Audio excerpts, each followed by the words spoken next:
सुनत हऊ हो। का हो? अरे तनी यहाँ वा। का करे? अरे का करे पगली?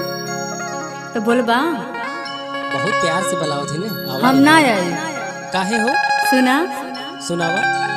अरे सोने की थाली में जेवना परोसो। अरे सोने की थाली में जेवना परोसो। अरे जेवना न जेव राजा दिया के अजोरा में, दिया के अजोरा में। रतिया हम सोच गनी बाला मुआ तुम्हारे कोहरा में।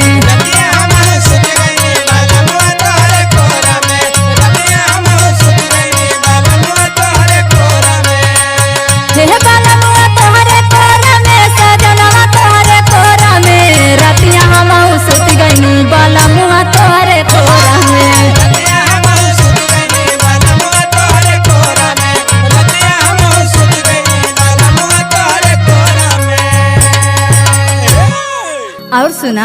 हाँ बोला। अरे हो गाइल भोर छत पे बोले लमुरवा। अरे हो गाइल भोर छत पे बोले लमुरवा।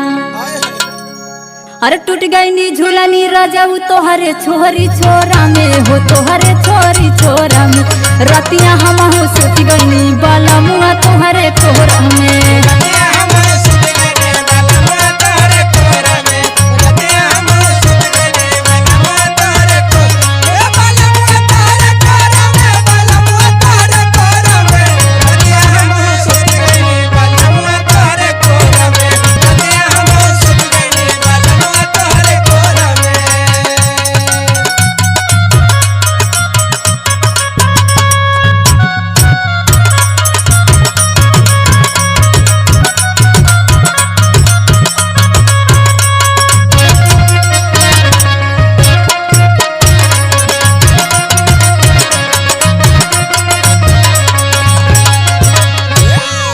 अजी जरा के तो बलावत होगा।